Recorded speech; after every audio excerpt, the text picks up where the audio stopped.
দিদি বাড়ি আছেন কেউ? স্বামীজির থেকে এসেছিলাম।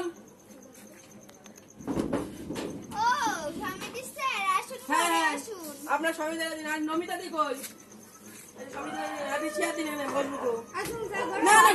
ঘরে যাবো না, এখান থেকে ঘরে কিস্তিটা তো নেবো, তারপরে তো আপনাকে